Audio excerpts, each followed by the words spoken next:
Football, that distinctly American game, grew up in a gritty place far from the big cities.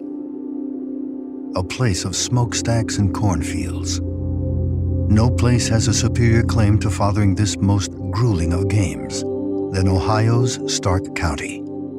It is not the grand stage of professional football that birthed the game here, but a simple high school rivalry.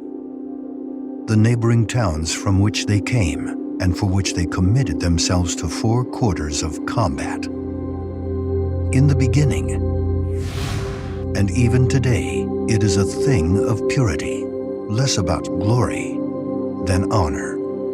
The towns of Canton and Massillon have vied with each other for generations, begrudgingly exchanging the crown of victor, giving their rivals hell, and swearing each season to avenge the loss.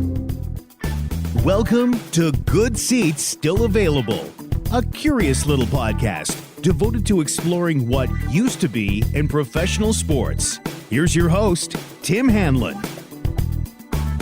Hello there, friends. Your pal Tim Hanlon is here reporting for duty. How are you? It's Good Seats Still Available, the curious little podcast that is devoted to what used to be in the realm of professional sports. And of course, as always, we thank you for joining us for the festivities, which this week takes us back to the gridiron, and aptly timed, given the NFL football season now officially underway with the regular season. Hope you enjoyed the games and didn't bet too heavily and in the negative direction, but hopefully a couple of good outcomes for your favorite team or situations.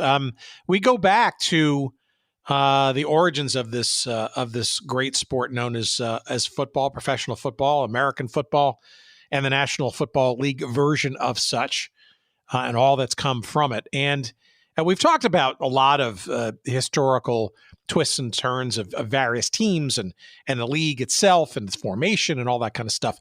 But I think a lot of people get lost in the fact that there were lots of things going on in the frisky years before the founding of, and frankly, relatively shaky founding of the National Football League in 1920. Lord knows it wasn't even called the NFL in 1920. It took a couple of years to even finally adopt that name. But our guest this week, Gregg Ficery, has an absolutely not only excellent book out called Gridiron Legacy, Pro Football's Missing Origin Story. The subtitle kind of hints at, as I think, to its importance. It is literally the volume that needs to precede anything that happened from 1920 onward in the storytelling of professional football in this country. This book, Gridiron Legacy, talks about exquisitely and accessibly great photos, very good writing, good journalism, great stories, personal photography from Gregg's family. And as you'll hear in our conversation, his great-grandfather, a very central element of this story, and frankly, the gate that was opened, the portal, if you will, for Gregg's investigation of this very rich series of stories, pieces of fabric, if you will, in the preliminary quilt that was professional football before the boys assembled in Canton to figure out a national, if you will, football league. We put national in quotes because obviously it was very regional at the time still in the Midwest and the Northeast. But Gregg's great-grandfather, a guy by the name of Bob Shearing, is an essential part of this. And the story of professional football very much centers in the state of Pennsylvania and environs, and Ohio makes an appearance. And as that clip sort of hints, some of the pieces of that origin story from the late 1800s, early 1900s still reverberate and live on today. In the case of that clip, 2 teams that we'll hear in our conversation with Gregg coming up were elemental in those early professional days. And to a fault, in 1906, and yes, you need to listen to the episode to find out why, professional football arguably, or maybe not so arguably, came to a sudden halt because of the shenanigans between the two teams aforementioned, the Canton Bulldogs, now known high school wise as the McKinley Canton Bulldogs, and the Massillon Tigers, which still exist in their high school form as of today. That legacy continues in the perhaps it's a bitter rivalry for sure at high school. Some would even call it, especially in Ohio, the greatest football rivalry in America. Now that's saying something, and maybe there are people who would fight you on that. But that is part of the legacy, these high school teams and these towns which don't like each other. It all dates back to what was going on in the early aughts, 1900 aughts, between those two cities doing professional football against themselves. And that is just but one of the major stories and through lines for this great book called Gridiron Legacy. As we discuss this week with our guest, Gregg Ficery, our investigation, our interest, our intrigue behind the story of the NFL in the years prior to its founding in 1920, professional football, the origin story of the great game that we know and love today. We're going to just get right to that conversation. And I just want to call out the book again. It's called Gridiron Legacy. It is available wherever fine books are found. You can get it at our website at goodseatsstillavailable.com by searching up this episode number 317 with Gregg Ficery. And you will be whisked away to Amazon, and we'll get a couple of shekels of referral love. And you will get the book in all its gorgeous 300 and some pages long, richly photographed and substantially sized goodness coming your way. You could also go to gridironlegacy.com and get yourself a copy directly from Gregg, and he will do you one better. Besides not only selling you a copy of the book directly, he'll also sign or provide a signature of the book as well before he ships it off to you. So two great ways to get the book. Just by all means, I highly recommend it. If you are a football fan of any kind and have any interest, any whiff of curiosity about what pro football was before it became pro football, run, don't walk to get a copy of this book, Gridiron Legacy. But let the conversation do the selling, and let's get to that conversation now, shall we? Here is our chat that we had with Gregg Ficery about a few days ago, and it's a fascinating tale, and I think you'll enjoy it. I hope you do. Please, as always, enjoy.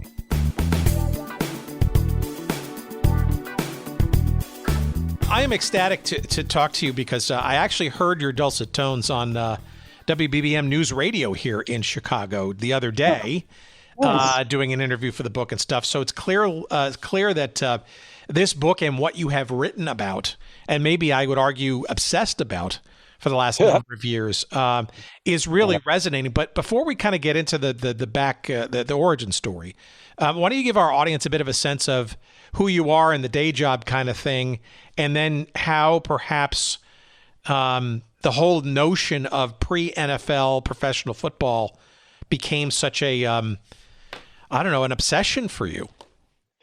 Yeah. So good question. Who am I? I'm a son of Pittsburgh, basically. And so that's where all this started. And Pittsburgh, obviously, Steel City, very industrial town, going back into the our youth, 60s, 70s, first era of Steelers success. Football became a real passion there after being, even the NFL being sort of a under the radar league for decades. So pro football, the NFL just started becoming prominent, and simultaneously, Pittsburgh had, even more so back then, sort of a inferiority complex a little bit to the big cities of New York and Philadelphia that they competed with in sports, and still the Pirates, they can't afford to compete with the budgets of bigger cities and try to get by on lower lower budgets. But nonetheless, the Pirates and the Steelers were having huge success then. City of Champions, World Series in 71, 79, 4 Super Bowls. Even Pitt won a national championship with Tony Dorsett before he was Dorsett in 76. And it was great. What a great time to be growing up there. So while I'm hanging out at my grandmother's home, sometimes in this little industrial suburb about 10 miles east of the city called Wilmerding. I mean, even the name sounds old. And it was right next to Turtle Creek in the sort of Monongahela Valley. So it was a Westinghouse community. It was built around the Westinghouse Air Brake Company, and several of my older relatives worked there. So at my grandmother's home in Wilmerding, they had probably the nicest home in Wilmerding, which built in 1898. It was, nothing much by today's standards, but still at the time they had a finished basement, which was different than most people's cellars back there, old dusty, grimy cellars. So a finished basement with a pool table and a television. And so they were something a little bit of a cut above in their community. And what I came to understand was that the patriarch of the family, my great-grandfather, Bob Shiring, was the fellow that sort of created all this. And it all started with his reputation as a great professional football player before the NFL, first in Pittsburgh and then in Massillon, Ohio, a little town right adjacent to Canton, where the Pro Football Hall of Fame is. So to add some spice and some intrigue to his lore and legacy, there were 3 large framed team photos of his professional teams, one from Pittsburgh, 2 from Massillon, on the wall in this billiard room. And they were fascinating to me. You're like old, they were probably in their 20s, but they looked like they were in their 40s, like hardened, tough men. And so this is, as my grandma said, the stock from which I was made.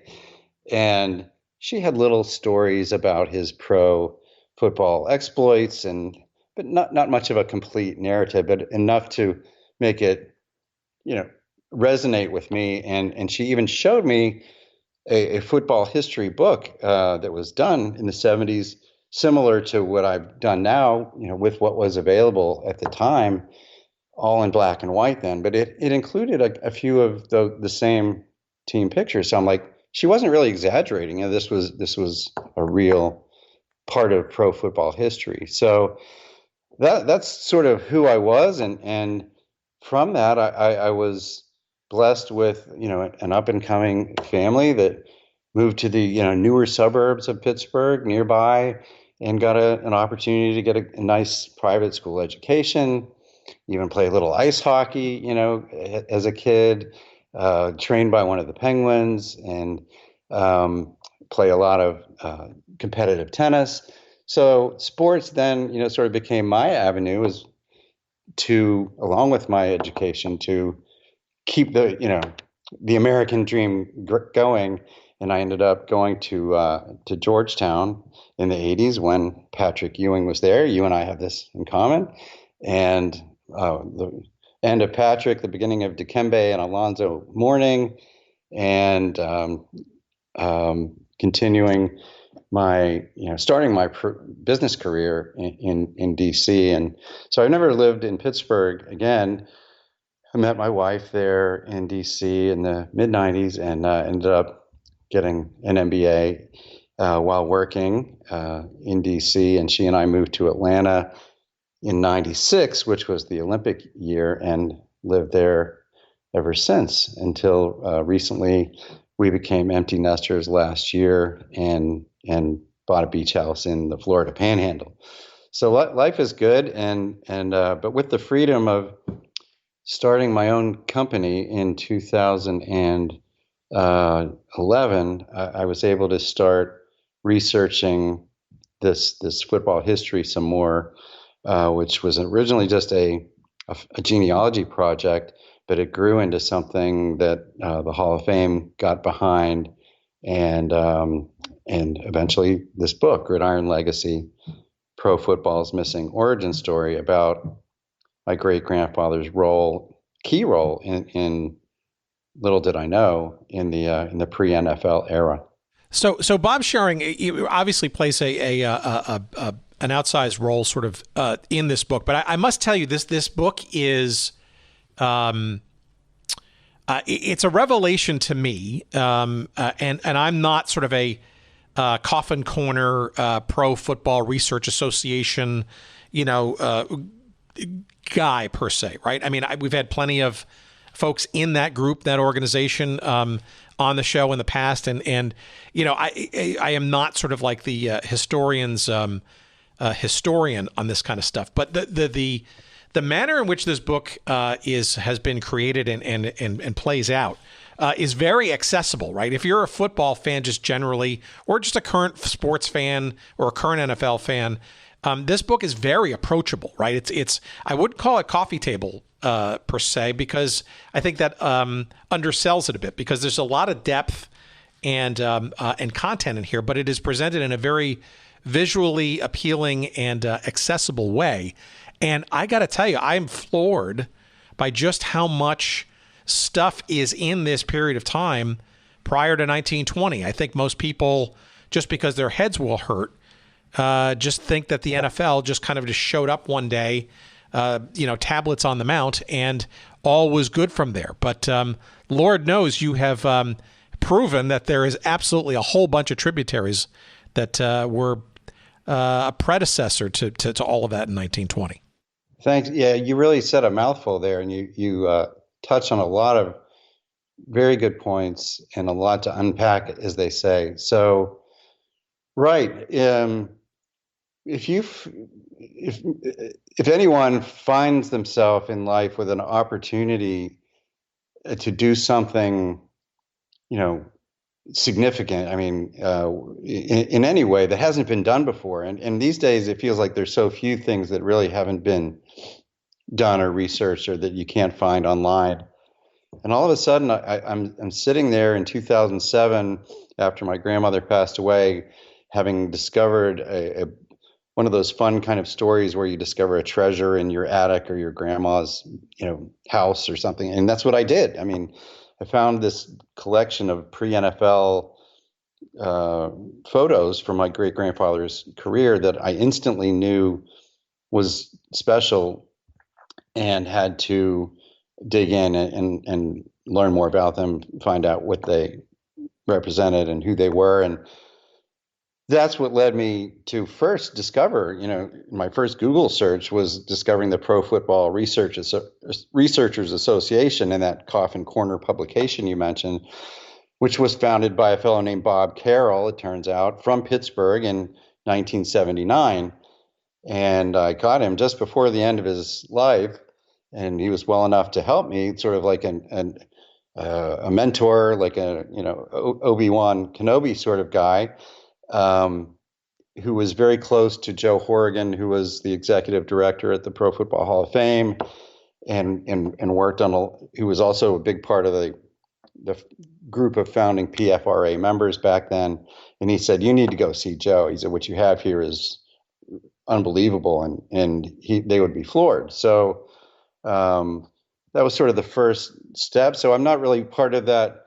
I wasn't part of that culture, and a history geek, for lack of a better word, by nature. But I've certainly bonded with those people and have become part of that group. Just attended that conference, which happened to be in Pittsburgh this year, a couple months ago.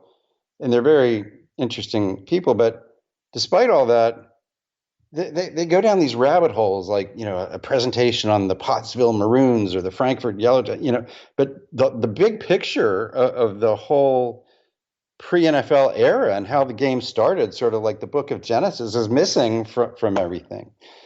And so I find myself with these photos, and that leads the people at the Hall of Fame to encourage me to dig in and flesh out the whole narrative of that period to accompany the photos in a book.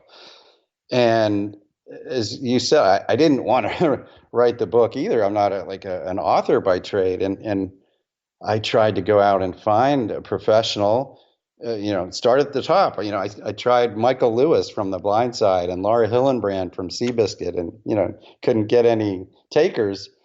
Worked my way down to some sports writers in Pittsburgh, and that didn't kind of pan out.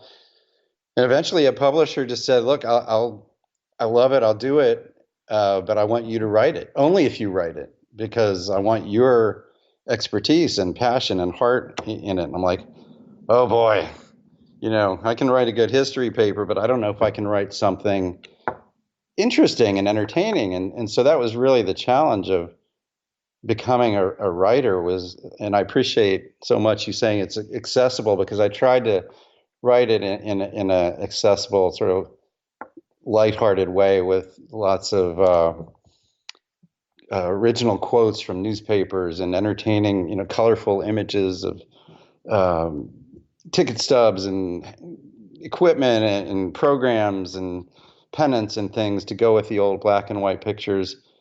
But it was something that had never been done. And they said, you are in a unique, only you can do this project in such a way that nobody else can, with the photos from the family and your family connection to it and all of the research you've done, plus what you've discovered in your research, which explains and solves the cold case of the game fixing scandal that caused that ultimately was the reason this whole story had been lost. We'll get to that, and I want to get to that in a minute, because that's clearly a pivotal point. But a couple of threads here. So number one, I mean, frankly, it's almost a happy accident that you were born and raised in Pennsylvania, right, and happened to have been part of a family that included an early pro football player in that process, because as we discover in this book, right, a whole lot, maybe almost, I want to say exclusively for a period of time, of this origin story of professional football really was housed and in the state of Pennsylvania. I mean, you could not have been in a more cosmic environment for potential for those seeds to be sown. Right, and little did I know that.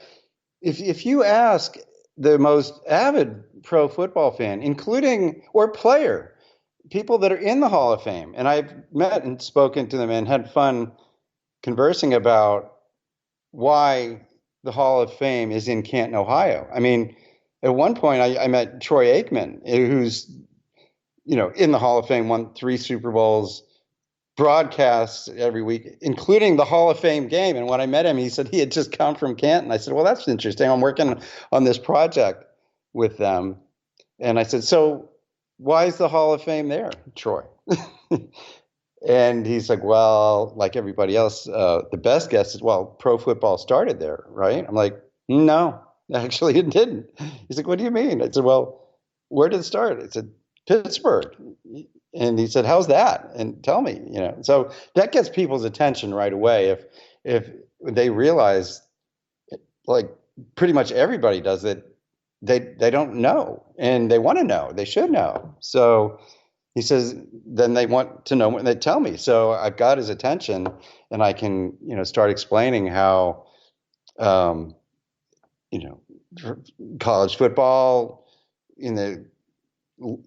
starting 1869, Princeton Rutgers, first college football game, begats amateur adult football for a couple decades, and then primarily in Pittsburgh, where there's a lot of money from the Industrial Revolution, steel, coal, etc., and form, the companies sponsor amateur athletic clubs to give employees and people recreation on the weekends. And the competition and rivalries build to the point where the best former college players come to the area, and they get soft compensation at first so their teams can stay in the AAU sports and for the clubs and other sports. Because if you got caught paying cash to anybody, your whole club is out of the AAU. So they get memberships and jobs and watches and things like that to play. And eventually somebody gets paid cash, right, under the table. So 1892, it turns out, according to an accounting ledger that surfaces in the 1960s when the Hall of Fame opens, The Allegheny Athletic Association in Pittsburgh paid a guy named William Pudge Heffelfinger, an All-American from Yale, $500 cash, which is a huge amount. Then, for one game, to beat their rival Pittsburgh Athletic Club, which he did on a scoop and score for 4 points. And so that accounting ledger is called the birth certificate of pro football.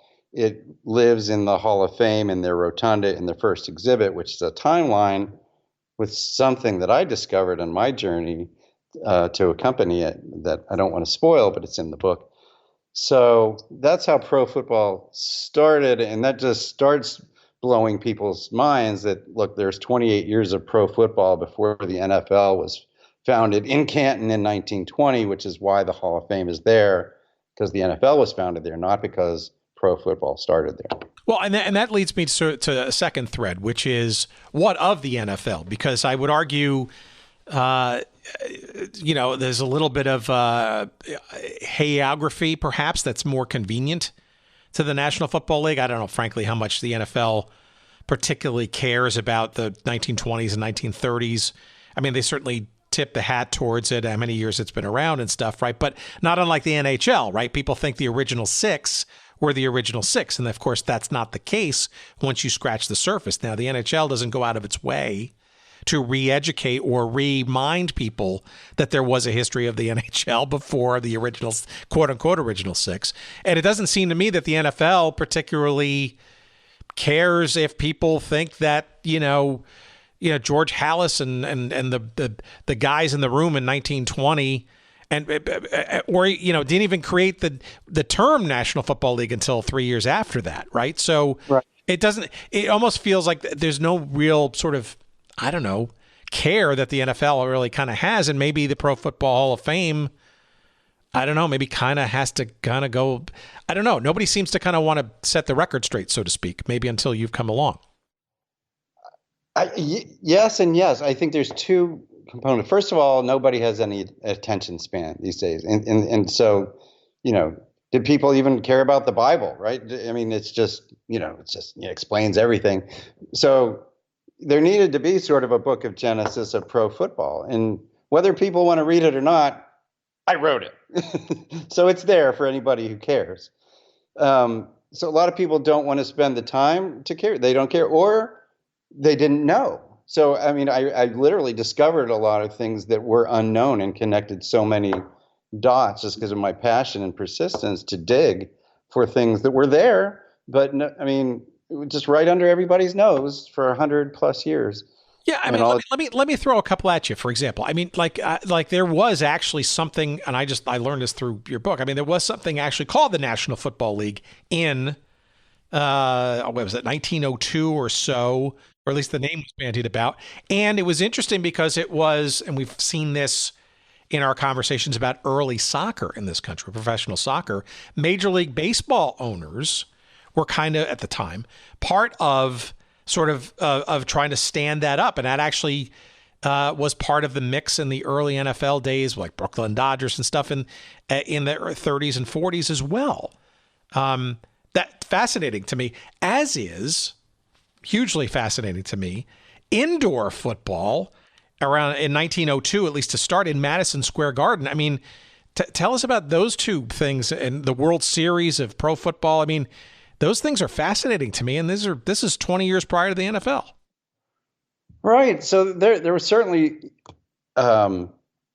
baseball was there, professional baseball, and so there was a model and some examples and people in the pro sports community that could be sought, and it turned out, especially in Philadelphia, even though the game was being played in Pittsburgh predominantly, and they played in the Pirates parks and things like that. But and one of the Pirates owners, I think it was William Chase Temple, became allegedly one of the first pro football owners of this team called Homestead in Pittsburgh around 1900, 1901. But So some of the people that were in baseball or connected to the people in baseball would saw football, if they had frustrations with baseball, as something new to try. They're entrepreneurial. So there was this special character in the book named Blondie Wallace, who was an All-American player at Penn, and in 1901. And he didn't quite graduate, even though he was going to be captain his senior year. He had some issues with his grades and money, and so he sort of dropped out. But without many other options, perhaps he sought Connie Mack, who was the Philadelphia Athletics baseball manager, for support to start the first pro football team in Philadelphia. So Mack did, and later said he lost his shirt on the venture. But that football team was also called the Athletics, similar to how the first Pittsburgh Steelers were first called the Pirates in the 30s when they came into the NFL. They usually played in the same parks, and there's just connections. People related to the names, I guess, while they were starting out. So some of the players too, right? I mean, you go to a pretty good lengths to talk about how Bob Shiring, your great grandfather, excuse me, played alongside Christy Mathewson, a name that most baseball historians know very well as a Hall of Famer, and then some. Christy Matthews, yeah, exactly, and then some. He was a national icon. They revered as the Christian gentleman when a lot of the baseball players were sort of more like sort of roughnecks, and he was such a classy guy and still thought of as one of the top 3 pitchers of all time, up there with Walter Johnson and whoever else. So Mathewson had played college football at Bucknell as well, and before he became a star in Major League Baseball, but he was still playing baseball with the Brooklyn Dodgers, I believe, or New York. I'm sorry, I'm blanking on which team. New York Giants, it was, because he threw 3 shutouts in the 1905 World Series. Yep. They won. So, but just before that, when he was young in his baseball career and still could finagle, playing some football while risking injury, he did play in the 1902 Pittsburgh professional team with my great grandfather. Very cool team picture in the book of them next to each other in that team photo. And my grandmother told me, even she was so proud of that her story was that Mathewson said he'd only play on that team if my great grandfather was there to block for him as the center on the line, because he was a running back, so he would be less likely to get hurt and ruin his baseball career. So shortly after that, he became a star and didn't play any more pro football the next year. But that was also the last year of pro football in Pittsburgh. After a decade of trying from 1892 to 1902, it just wasn't making money. No team had ever made a profit. So they just kind of all folded up, and it seemed like it was going to die, the professional business model, until the Massillon Tigers amateur team in Ohio decided to import my great-grandfather and 3 of his teammates from Pittsburgh in 1903 to help win the Ohio State Championship, which they did by beating Akron in a very close game. And then it sort of took off from there in Ohio when all the other teams responded. And that's how it all went forward until the fateful 1906 season.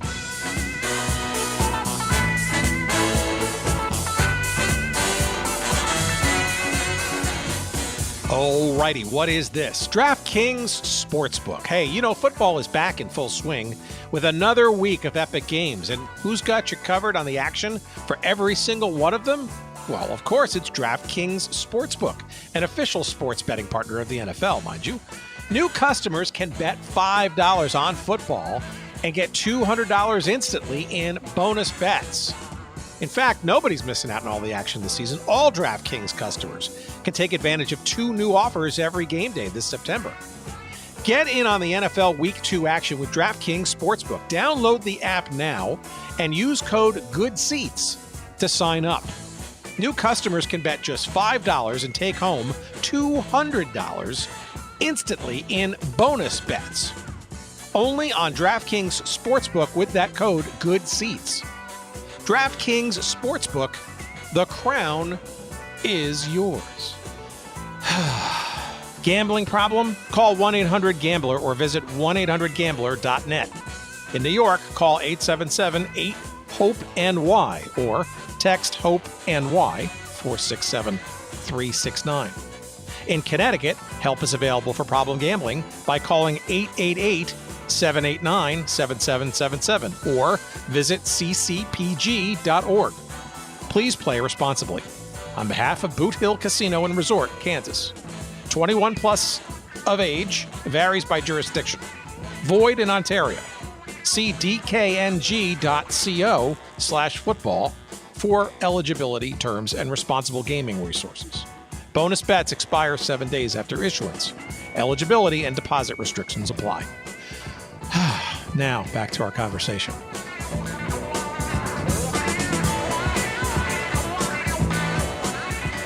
You mentioned Pennsylvania. You mentioned Ohio. There's a New York thread there with Madison Square Garden and a New York Pro Championship in this process. I think one of the things that I sort of gleaned from this book pretty early is that there was a lot of, I guess for lack of a better word, regionalism, and more specifically in the Midwest and or Northeast. And that frankly, pro football was, I guess, a kind of a hodgepodge of I guess you'd call it professional circuits that were sort of regionally centered. Do I have that right? And if so, were people kind of trying to thread together those sort of regional things into something potentially bigger, or was that not on anybody's radars, really? Yeah, I guess to tie in your question about the indoor football in Madison Square Garden, I think these guys basically just followed the money, for a while when it was not their full-time gigs. Probably, they all had other jobs, or at least most likely, and whether it was baseball also or other, industry or business jobs, they would play in. They couldn't play in Pittsburgh. A center popped up in Philadelphia. And then they were entrepreneurial. They were willing to, play in New York if the big money people in New York offered an opportunity to come up and play in this holiday football festival with several college and high school games all in this 70-ish yard field in the Garden for a weekend. They would try that, but it wasn't really much of an ongoing thing there in New York City. And they tried that for 2 years. It didn't make any money either. Some good humorous, anecdotes that came out of that.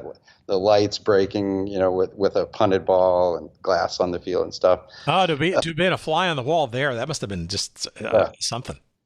Yeah, and I managed to track down a program from one of those games in the book as well.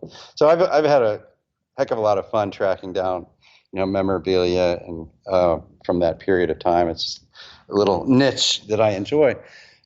So, when it wasn't working in Philadelphia or Pittsburgh or New York, Ohio, there was money there and a lot of industry and that was willing to take another chance because they hadn't experienced it yet. And maybe they thought they could do it better. But rivalry is really what spurs, this innovation and the rivalry between Massillon, this little gem of a town, in eastern Ohio, right next to Canton, that they have this intense rivalry that still burns today, and largely because of the issues that happened in this initial professional football period that got so contentious. The rivalries created there led them to be willing to support professional football just for the glory of beating their neighbors, basically, and trying to make money while doing it, whether legitimately through selling newspapers and tickets, which kind of fed each other. This another main character named E.J. Stewart was the initial Massillon amateur quarterback, who was also the sports editor for the Massillon paper, who was also the new team manager after he recruited better players to replace himself. So he basically stirred the pot in this rivalry and got Massillon people to hate Canton and vice versa to sell more papers and more tickets. So it's kind of how it all started. But it worked. It maybe not for the mental health of everybody in those towns, but they still hate each other and they don't really know why. And I had fun going to speak at the Massillon High School when in these two schools, Massillon and Canton, they maintain the Tigers and Bulldogs names from those pro teams. And they don't even really appreciate that. Maybe some of them know that, but they don't know the details of what sparked this Hatfield-McCoy kind of situation there for over a century. So it was fun to speak at the Massillon High School last year, the Thursday before the big rivalry game, to explain the origin of it all to them. I'm sort of like a second son to in Massillon. All right. Well, without sort of giving it away, maybe you can just put 1906, the season, and what transpired kind of in a bit of context, because it's pretty clear in this book that what went down that season essentially chilled any real growth into full-fledged national, if you will, professionalism of the sport for at least, a decade, and the seeds then, not being picked up until maybe the latter part of the teens, when 1920 sort of circled around. So what kind of, to the layman, what happened that from that rivalry that maybe put the kibosh on it for a number of years and set professionalism back? Yeah, that's exactly right. So as I said, 1903 was the year that the four ringers, including my great-grandfather, came out to Massillon, and they snuck out the state championship with these sort of unidentified players in the last game against Akron. And then, so Akron figured out, everybody kind of figured out what had happened, and they started bringing in, more players and being willing to pay players. Canton sat out the 04 season, at least professionally. That didn't mean they didn't play. I think because the pro teams still played a mixed schedule of colleges and other amateur teams. But after getting beat by Massillon again, which was just unacceptable, they finally got in the pro game in 1905 and, built a strong, very strong team of ex-college stars, and as did Akron and some others, and but still Massillon won in 04, like dominated. And in 05, a couple things happened. So the Canton captain, a fellow named Bill Laub, Laub, got hurt halfway or toward the end of the season, and so they needed a new captain, leader. And it dawned on them that they should go to Philadelphia and recruit Blondie Wallace, who was the captain of the Philadelphia pro teams that rivaled the Pittsburgh teams, that was captained by my great-grandfather, to sort of bring that rivalry west. And he was sort of like the Bill Parcells of his time, and said, I'll come, but only if I get control of the roster and can bring my own guys, and I'll guarantee a championship, right? So he comes, and he tries to cobble together, a comparable team right before the end of the season, but he can't quite pull it off. So he fails in his guarantee, and he helped coach the national champions at Penn in 1904, and All-American. He sort of took a shot to his ego, but he's a really underestimated, underappreciated character in the history of the sport, because in addition to helping start the first pro team in Philadelphia, he also he couldn't get the support of the Canton club after losing money again in '05 to do it again in '06. And he's like, look, I'll do it. I'll take financial responsibility. Just give me the field and the name. So they said, fine, just give us 10% or whatever. So he took no team had ever made money, and he's willing to do this on his own dime and he couldn't even pay for his senior year at Penn. So huge risk, but he builds, it becomes like a nuclear war as he recruits, what looks on the field to be the best compilation of stars ever assembled. But they had never really played together. And meanwhile, Massillon had played together mostly a more quote unquote Western team from Western Pennsylvania in Western colleges and more blue collar, more of a team concept than these all-stars from the Ivy League and Penn that Wallace had assembled. So the cultural rivalry was really one interesting thing, sort of more the elites against the blue collar crowd. And the blue collar teamwork aspect always seemed to prevail, no matter what happened. But the animosity that developed between Stewart on the Massillon side and Wallace as they negotiated for players, stole players from each other, negotiated financial terms of the games, how many games, where, when, it just became extremely contentious and unfriendly, and between them, and to the point where they really actually hated each other by the end. And so they finally agreed to a 2-game championship series and a home and home series in which Canton would get the first game and Massillon, as the defending champion, would get the last game. And kind of like boxing, whoever wins the last game is really the champion. So they didn't really need a third game. But as things played out, the rumors started to force a third game to make more money, sell more tickets, more paper, newspapers, etc. And so rumors started getting out that the first 2 were going to be fixed and that they would split them intentionally. And there was proactive denials by the newspapers, and even my great-grandfather, calling this nonsense publicly.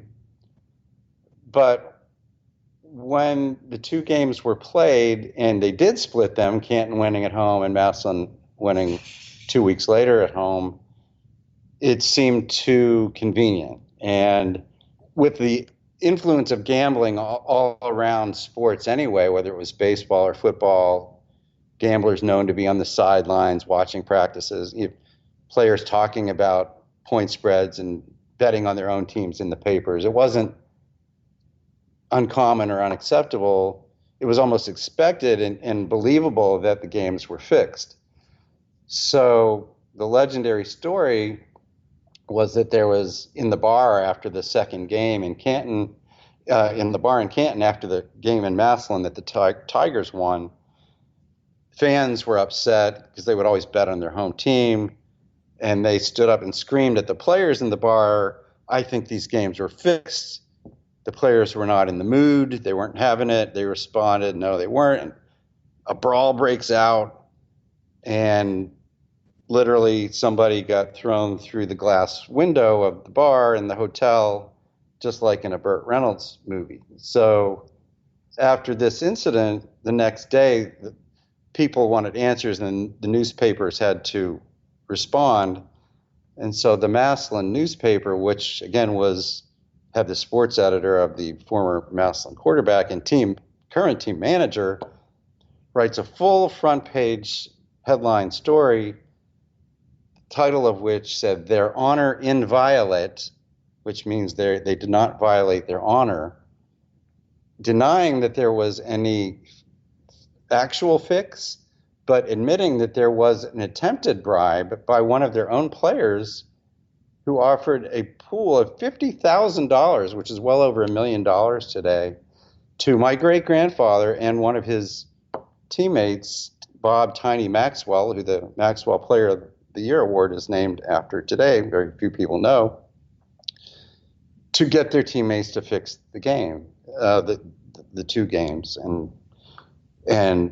but the article states what the story I heard from my great grandmother, which was my great grandfather would not do it. He wouldn't take the bribe, and he was known to be from that to be a good guy, and a man of honor and character. And that followed him throughout his life to his benefit and the benefit of our family down the road. But conversely, Blondie Wallace was thrown under the bus by the story, and for right or wrong, true or false, accusing him of being complicit in this scheme. And so this is what really sparked the fire that has never died, because Wallace denied it. And even the player, a fellow named Walter East, who was the Massillon player that had the gambling connections and offered the money and was kicked off the team before those games because of that, when the bribe was reported by my great-grandfather, he came out and said, yeah, I did it. What are you going to do? He said, I fixed a college football game when I was at Pitt. I fixed baseball games when I managed the Akron team, minor league team, so what? And he later denied it, but that was attributed to him. And but he said, Wallace, leave him alone. He didn't have anything to do. He wasn't involved. So Wallace fought legally, sued the Massillon paper and team for libel, but didn't have as much money. He was behind on his payments to his own players, again losing money during the season, for just paying too much to build a championship team, or so he thought. And so he could never clear his name, eventually running out of money.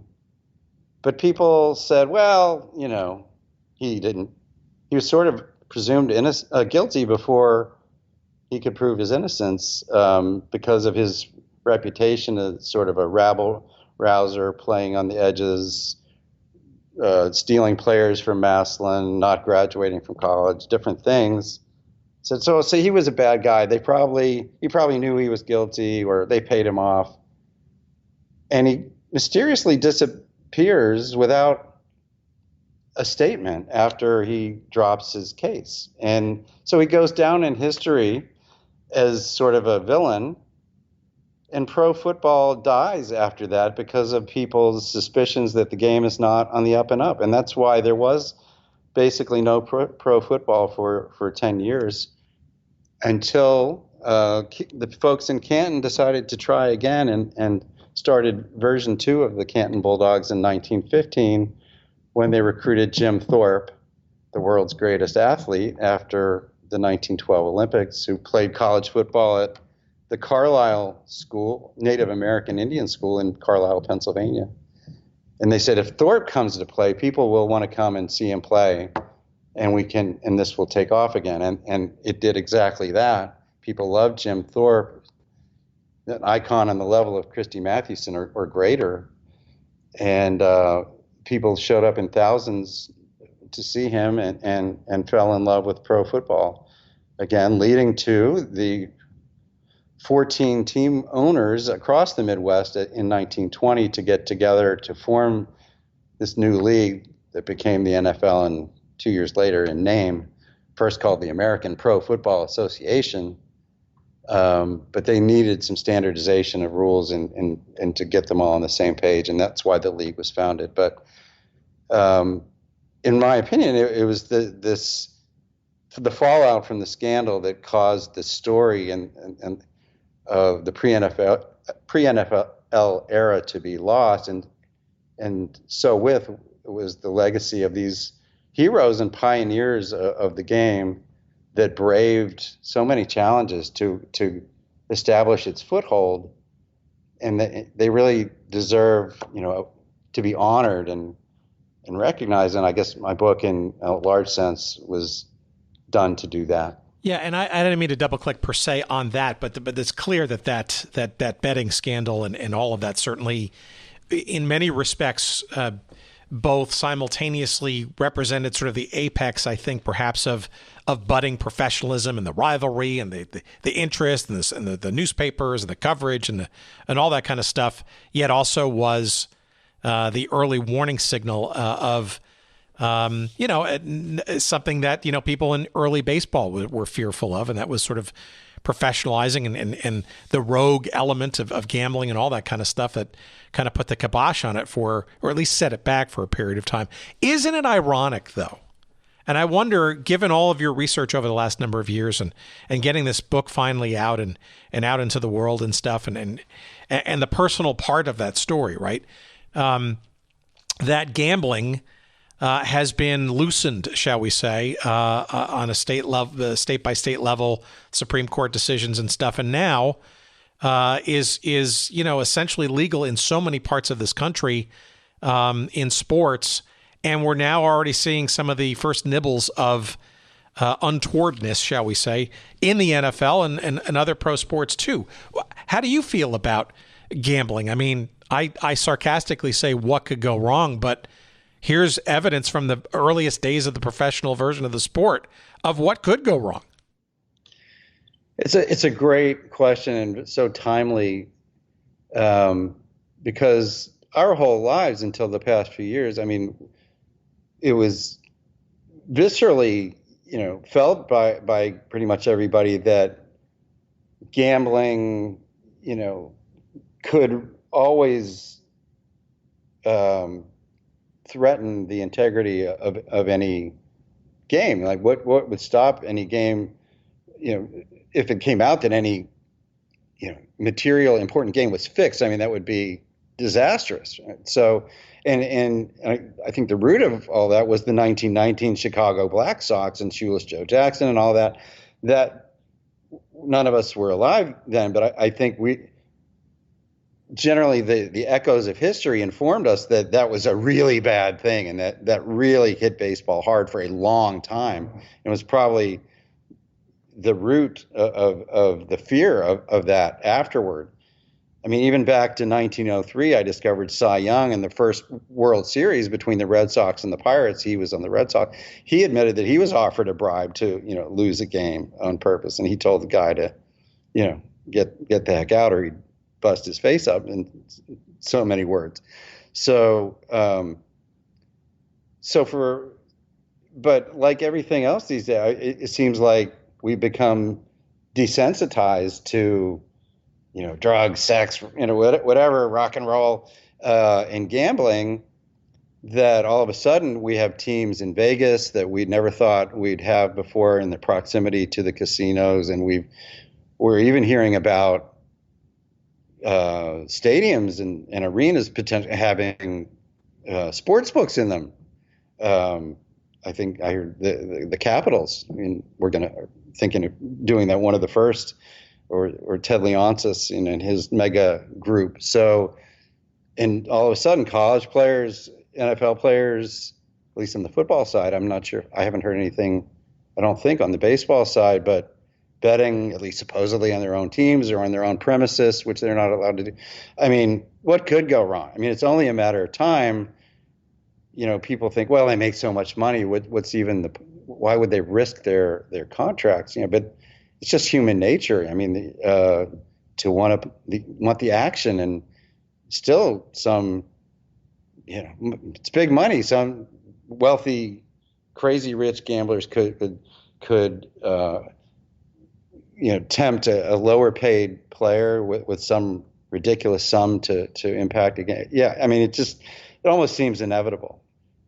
Yeah, it's also sort of that proverbial, those who ignore history are condemned to repeat it, which is a bastardization of what the original phrase was. But these things happen in cycles, right? In history generally, and in sports particularly, these sort of ebb and flow. And we've seen this in our informal investigation, if you will, over the last 7 years of doing this show, and just stumbling across sort of these themes and these stories, big boys and their toys, right? This, as we get into private equity now, partial and whole ownerships of teams, and maybe now even investing in college sports at some point, as has been rumored. It's Right. just sort of another version of that too, right? Um, Big business, right? It's always been that since the beginning of time when baseball became professional, et cetera, right? So I don't know. I'm not predicting doom and gloom here, but you just expressed some of the earliest versions of this story, and it seems hauntingly familiar now. And even on the cyclical nature of things, I think even in the boom and bust in the market and in the technology world, the .com bust, and highs and dramatic lows and crashes, having been through a couple of these, even in my professional career as a business valuation consultant, it seems to me that it's because each consecutive, these things seem to happen about 20 years apart. The next generation hasn't learned the lessons of the past and they repeat them. So, yes, let's just watch it play out.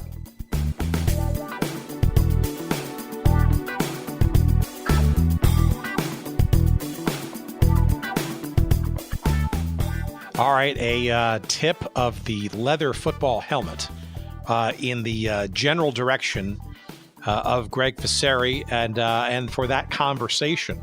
The book is awesome, but before you get the book, you should go online and search up in the Sports Illustrated archives. I think it's si.com. There was an article done in 2012 by then Sports Illustrated writer Richard Hoffer that Gregg was that provided some research for. It was an article called "The First Super Bowl." I don't know if it was in August of 2012, but you just search it up online. It is the article that kind of sort of jump-started Gregg's, I guess, writing of this tome, which we've been spending the last hour or so talking about. And the article is centered on the 1906 rivalry and the games and the shenanigans and the betting and all that stuff that happened between Canton and Massillon. That essentially was sort of the apex, and then all of a sudden the hard stop of professional football's growing opportunity until, as we've talked about, till about 1920 or so, when the quote-unquote NFL kind of got going in earnest, and for all intents and purposes, if you're the NFL, the official beginnings, if you will, of the professional football experience in this country, which we now know is not the case. And if you want to experience and understand the voluminous number of nooks and crannies of the, let's call it the primordial ooze of what came before the National Football League, run, don't walk to get a copy of this book, Gridiron Legacy, Pro Football's Missing Origin Story. And that's not an understatement. This is truly a volume, if you're a sports fan of any kind and a football fan in particular. But you don't have to be a football fan. It's a very accessible book. It's rich in photography, a lot of it original photography from family heirlooms and boxes and stuff of Gregg's and his family's. It's wondrous. It's a significant book. And you will learn a lot, and just all kinds of interesting stuff, like indoor football games in Madison Square Garden in 1902. I mean, who knew? I mean, this is just fascinating stuff that it is. We are most thankful for its existence and for Gregg creating it. A couple ways you can get it. Obviously, the selfish way for us is to go to our website at goodseatsstillavailable.com. All you do is search up, as you might do for any episode you might be interested in, episode number 317, which is this one, with Gregg Ficery, and you will find numerous links to Amazon, which will allow you and give us a few shekels of referral love in the process to get the book probably as quickly as humanly possible, given Amazon's existence in every corner of the globe in terms of its trucks and its drivers and all that kind of stuff. The other way, which is probably even better, and gives Gregg more direct love and importantly so, is to go to his website, and that's gridironlegacy.com. Gridironlegacy.com. That's where you find out all the promotional stuff that Gregg has been and will be doing for this book, and you can order directly from him at that site. and get him to sign it for you, which he was kind enough to do for me in a promotional manner, but you can do it for yourself. And I'm sure he will be most appreciative of that sale directly. He doesn't have to share any monies with Amazon or any other reseller for that matter. So by whatever means necessary, get this book. You will not be disappointed. You will be awed at its goodness upon its receipt. And I guarantee you will find it hard to put down. And I bet you'll be referring to it. Again, if you're a sports fan or somewhat passionate about football in some way, shape, or form, you will certainly learn a lot either way. And you'll be glad you did, as they say. Let's see, what else? While you're online, you can jot down, and send us a note of email goodness if you'd like. By all means, we're hello@goodseatsstillavailable.com. Again, the website, goodseatsstillavailable.com, that's where all of our old episodes will live and still live. If you find something or you want to search up something or whatever, of course, the best way is to just simply subscribe or follow us wherever you get podcasts. We're also available on YouTube. We stream the episodes on YouTube, so you can scrape them there and create MP3 files if you like, or you just want to just listen and stream it that way. No great visuals or anything, but at least it's another way to enjoy and ingest the proceedings each week. You can follow us on social media in probably order of intensity, I would say. On Twitter/X, we are at Good Seats Still. On Instagram and Threads, you will find us at Good Seats Still Available. And a couple of whimpers of still usage there on Facebook at Good Seats Still Available as well. Our thanks to Jerry Payne of Jerry Payne Audio Excellence. Thank you, sir, as always, for your kind knob twiddling this week. And thank you, kind listener, for listening. As always, we appreciate it. And until next week, we will see you. Take care of yourselves and don't bet too heavily. See ya.